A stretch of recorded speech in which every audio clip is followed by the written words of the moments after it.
Hello दोस्तों, स्वागत आप सभी का आपके अपने चैनल बेसिक नॉलेज में। दोस्तों इस वीडियो में हम लोग देखने वाले हैं हम लोग जो सोशल साइंस का मॉडल पेपर सेट 4 जारी हुआ उसमें जितना सारा ऑब्जेक्टिव सवाल है सभी का हम लोग सॉल्यूशन देखेंगे। ठीक है, आप लोग जो मैट्रिक का क्लास 10 का जो जितना सारा मॉडल पेपर जारी हुआ है सभी का सॉल्यूशन हम लोग करेंगे इसमें। और आप लोग का साइंस का अपलोड कर चुके हैं इसमें, सोशल साइंस का, इसके बाद मैथ का, इंग्लिश, हिंदी सभी का अपलोड कर देंगे। ठीक है, तो मॉडल पर का सारा सोल्यूशन देखने के लिए चैनल को अभी सब्सक्राइब कर लीजिए और बेल आइकन की जरूर प्रेस कर लेता है इस तरह की वीडियो सबसे पहले देख पाए। चलो दोस्तों इस वीडियो को शुरू करते हैं। और जो विद्यार्थी नए हैं चैनल को सब्सक्राइब कर लीजिए क्योंकि सारा मॉडल पेपर का सोल्यूशन हम लोग इस चैनल पर कराया जाएगा। इससे पहले सेट 3 तक पूरा कराया जा चुका है, अब सेट 4 करेंगे। सेट 4 में आप लोग का साइंस का अपलोड हो चुका है, इसमें सोशल साइंस का। चलिए देखते हैं क्या क्या सवाल है और क्या क्या क्वेश्चन है, चलिए उसमें देखते हैं। देखिए आपका पहला सवाल इसमें है, इतिहास का पहला सवाल है कि फ्रेडरिक सरियुक कौन था। ठीक है, फ्रेडरिक सरियुक कौन था, तो दोस्तों इसका सही जवाब हो जाएगा बी, फ्रांसीसी चित्रकार। ठीक है, चित्रकार बोलिए या फिर कलाकार, कहीं कहीं कलाकार भी लिखा होता है, तो फ्रांसीसी चित्रकार बिल्कुल सटीक जवाब हो जाएगा इसका। याद रख लीजिए फ्रेडरिक सरियुक आप लोग का फ्रांसीसी चित्रकार थे। पूना पैक्ट कब हुआ, तो दोस्तों पूना पैक्ट हुआ था 1932 को। ठीक है, सितंबर 1932, अगर एग्जैक्ट डेट की बात करें तो यहाँ पर दोस्तों 24 सितंबर 1932 को हुआ था पूना पैक्ट, यानी कि ऑप्शन सी बिल्कुल सही है, 1932। ठीक है, पूना पैक्ट कब हुआ था, 24 सितंबर 1932 को।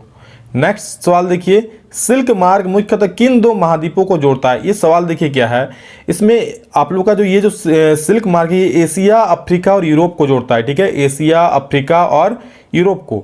तो पूछा है कि सिल्क मार्ग मुख्यतः किन दो महाद्वीपों को जोड़ता है, तो देखिए एशिया, अफ्रीका भी है और एशिया और यूरोप भी है। ठीक है, तो ये तीनों को जोड़ता था, तो यहाँ पे देखिए एशिया, अफ्रीका और यूरोप, तो ऑप्शन ए और डी दोनों यहाँ पे सही होना चाहिए क्योंकि हम तीनों को जोड़ रहा था। तो एक बार आप लोग इसको देख लीजिएगा, आई थिंक ऑप्शन यहाँ पर रॉन्ग है। नेक्स्ट सवाल देखिए 4 नंबर, कब यूनान को एक स्वतंत्र राष्ट्र के रूप में मान्यता मिली। दोस्तों यूनान को कब स्वतंत्र राष्ट्र के रूप में मान्यता मिली, यहाँ पे चारों ऑप्शन दोस्तों यहाँ पर गलत है। ठीक है, यहाँ पर 1932 नहीं होगा दोस्तों, यहाँ पर होगा 1832। ठीक है, 1832 में दोस्तों यूनान को एक स्वतंत्र राष्ट्र के रूप में मान्यता मिली थी। और अगर दोस्तों यहाँ पर सवाल ऐसे ही पूछ सकता है कि कौन सी संधि के द्वारा यूनान को स्वतंत्र राष्ट्र के रूप में मान्यता मिली, तो आप लोगों को लिखना होगा कुस्तुनतुनिया की संधि। ठीक है, क्या लिखना होगा दोस्तों, कुस्तुनतुनिया की संधि, कुस्तुनतुनिया की संधि। ठीक है, इसको याद रख लीजिएगा, कुस्तुनतुनिया। ठीक है, कुस्तुनतुनिया की संधि के द्वारा यूनान को स्वतंत्र राष्ट्र के रूप में मान्यता मिली थी। बिल्कुल दोनों सवाल इंपॉर्टेंट है जो दिया है और यहाँ पे ध्यान रखिएगा 1932 नहीं होगा, 1832 होगा। नेक्स्ट, कैरोल कुप्रिस्की कौन था। अरे नाम ही बहुत हार्ड है लेकिन चलिए आपको इतना नाम नहीं देखना है। कैरोल क्या है, कुप्रिस्की दोस्तों आप लोग का पॉलिश राष्ट्रवादी था। ठीक है, आप लोग सबके मुंह से निकल तो जाएगा ना कुप्रिस्की। चलिए नेक्स्ट सवाल 6 नंबर, गांधी जी दक्षिण अफ्रीका से भारत कब लौटे। दोस्तों गांधी जी दक्षिण अफ्रीका से भारत जो लौटे थे ये 1915 में लौटे थे। ठीक है, तो ऑप्शन ए आप लोग देख सकते हैं यहाँ पर बिल्कुल सही हो जाएगा, 6 का ऑप्शन ए यानी 1915। नेक्स्ट देखिए आप लोग का कुछ फिल इन द ब्लैंक्स है, चलिए उनको देख लेते हैं। बलूत वृक्ष को डैश का प्रतीक माना जाता है। जो भी मारियानो जर्मनिया पढ़े उन लोगों को पता होगा दोस्तों, मैंने बताया था कि जर्मनिया जो थे दोस्तों वो वीरता के प्रतीक के लिए बलूत वृक्ष का जो पत्ता था उनको पहनते थे। ठीक है, तो क्या हो जाएगा यहाँ पर वीरता का प्रतीक। ठीक है, तो वीरता सही हो जाएगा। नेक्स्ट सवाल देखिए क्या है, पशुओं में प्लेग की तरह फैलने वाली बीमारी को क्या कहते हैं, तो दोस्तों इसको कहते हैं रिंडरपेस्ट। ठीक है, याद कर लीजिएगा, पहले जब सेट 1 में भी ये सवाल आपका था इससे संबंधित। रिंडरपेस्ट कौन सा रोग था, पशुओं से जनित रोग था, ये सवाल था। तो पशुओं में प्लेग की तरह फैलने वाला रोग क्या था, रिंडरपेस्ट। ठीक है, चलिए ये आप लोग इतिहास का हो गया। चलिए अब नेक्स्ट देखते हैं आप लोग का, और बता दें जितना सब्जेक्टिव सवाल है जल्द से जल्द हम अपलोड कर देंगे, तो चैनल को सब्सक्राइब करके रख लीजिए ताकि जब भी हम अपलोड करें आप लोग इसका नोटिफिकेशन मिल जाए और सबसे पहले देख पाएं।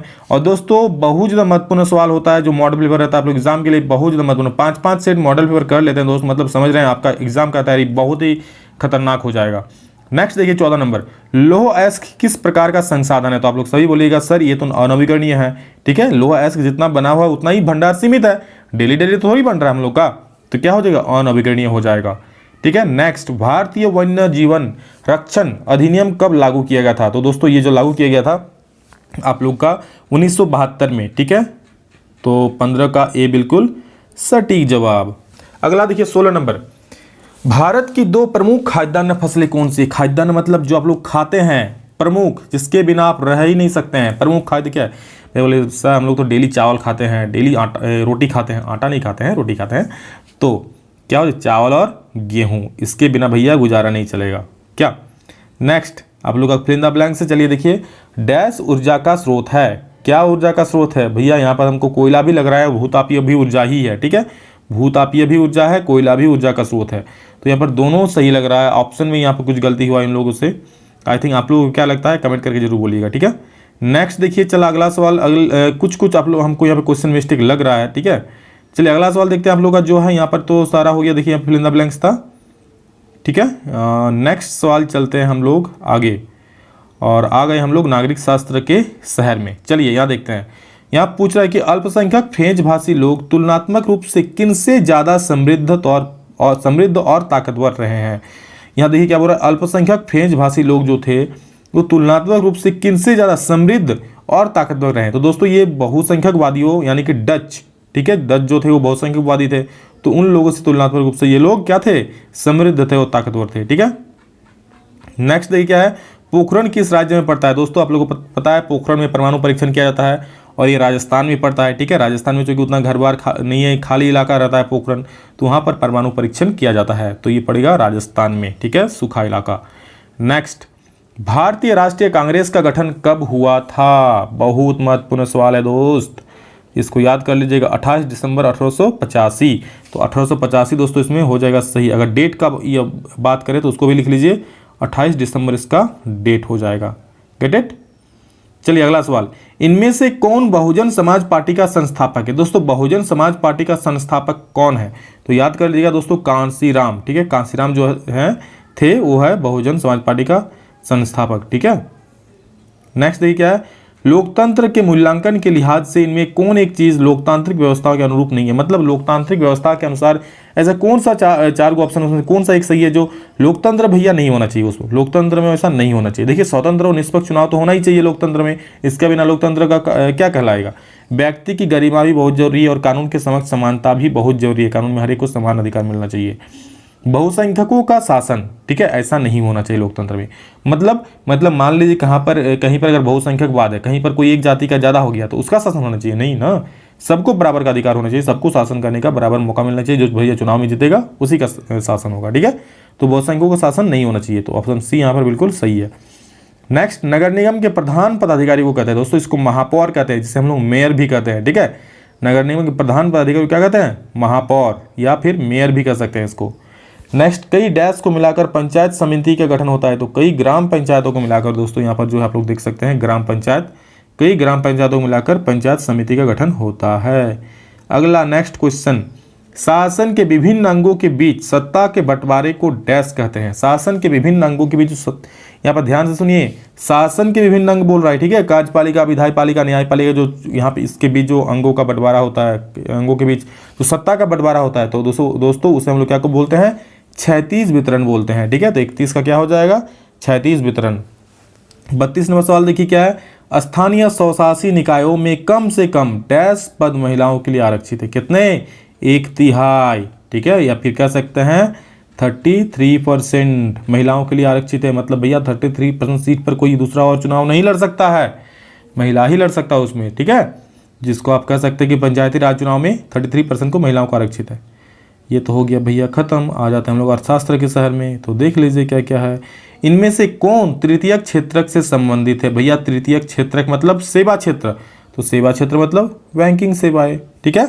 प्राथमिक क्षेत्रक आता है कृषि के अंतर्गत, द्वितीय क्षेत्र आता है विनिर्माण उद्योग, ठीक है। क्षेत्रक को मैंने इससे पहले कहा था, अच्छे से समझ लीजिए, अच्छे से पढ़ लीजिए, इससे आप लोग का सवाल रहेगा ही रहेगा, ठीक है। इसमें भी आप लोग का सवाल है और फाइनल एग्जाम में भी रहेगा। तो क्षेत्रक को भैया अच्छे से समझ लीजिए, प्राथमिक क्षेत्रक, द्वितीय क्षेत्रक, तृतीय क्षेत्रक। नेक्स्ट, विश्व व्यापार संगठन का मुख्यालय कहाँ है। तो इसका दोस्तों हो जाएगा जेनेवा, ठीक है। 38 का ऑप्शन ए बिल्कुल सही है। नेक्स्ट देखिए क्या है, ऋण के औपचारिक स्रोतों में शामिल नहीं है। औपचारिक स्रोत यानी कि जो सरकार के द्वारा दिया जाता है, जो मतलब लीगली कह सकते हैं, औपचारिक स्रोत कह सकते हैं। तो दोस्तों इसमें क्या शामिल नहीं है बोला, तो नियोक्ता, ठीक है। मान लीजिए आपको कोई काम पर लगाता है, आपको नियुक्त करता है, अब आप उससे ऋण लेते हैं तो ये औपचारिक नहीं है, ठीक है। आप अगर बैंक से ऋण लेते हैं तब ठीक है, सहकारी समिति से लेते हैं तो भी ठीक है, लेकिन जो नियोक्ता से लेते हैं दोस्तों ये औपचारिक में नहीं गिनाता, ये अनौपचारिक में आता है। Get it. Next question, Bharat में बैंक कुल जमा राशि का कितना प्रतिशत नगद के रूप में अपने पास रखता है। बहुत बढ़िया सवाल, रोमांचक सवाल है। देखिए हम लोग जो बैंक में दोस्तों पैसा जमा करते हैं तो कितना प्रतिशत अपने पास रखता है और बाकी को नहीं रखता है, मतलब कहाँ क्या करता है सर, बाकी को अपने घर वालों को दे देता है क्या? अरे नहीं नहीं, घर वालों को नहीं देता है। देखिए आप मान लीजिए बैंक में जमा किए 100 रुपया, ठीक है, तो इसका मात्र वो 15% 15% ही अपने पास रखता है आदान प्रदान के लिए। कल आप पैसा मांगने चले गए हैं तो आपको कहाँ से लौटाएगा? ठीक है, तो जितना सारा, अरे हम अकेले थोड़े बैंक में जमा करने, बहुत सारे आदमी हैं। हम 100 रुपया किए, आपका दोस्त 100 रुपया किया, आपका भैया 100 रुपया किया, और बहुत सारे 100 रुपया करके तो करोड़ों अरबों रुपया हो जाता है। तो उसका 15% सिर्फ अपने पास रखता है कैश लेन देन के लिए, ग्राहकों को देने लेन देने के लिए, और बाकी को लोग किस में करता है? ऋण में देता है। ठीक है, जो अब कोई ऋण लेता है तो उन लोगों को देता है, फिर ऋण से और पैसा कमाता है वो लोग, मतलब हम लोगों का पैसा से हम ही लोग से पैसा कमाता है। ठीक है, तो ये दोस्तों कितना परसेंट रखता है? 15% सिर्फ रखता है। ठीक है, 15%। नेक्स्ट देखिए, फोर्ड मोटर्स नामक कंपनी भारत में कब आई? दोस्तों फोर्ड मोटर्स भारत में आई थी 1995 में। ठीक है, फोर्ड मोटर्स, बहुत महत्वपूर्ण सवाल है। डिजाइन या चित्र तैयार करने का काम किससे किया? दोस्तों ये तो पेजर से नहीं होगा, पेजर से तो आप लोग मैसेज भेज जाता है, मतलब वॉइस मैसेज। ई बैंकिंग भी नहीं होगा, तो कंप्यूटर इसमें बिल्कुल सही हो जाएगा, बी। ठीक है, नेक्स्ट, विभिन्न देशों के बीच परस्पर संबंध और तीव्र एकीकरण की प्रक्रिया डैश है। ठीक है, देखिए विभिन्न देशों के बीच परस्पर जो संबंध बढ़ाते हैं और तीव्र एकीकरण की प्रक्रिया होता है दोस्तों, ये होता है वैश्वीकरण। ठीक है, वैश्वीकरण कहते हैं इसे। नेक्स्ट, डैश क्षेत्र के श्रमिक वस्तुओं का उत्पादन नहीं करते।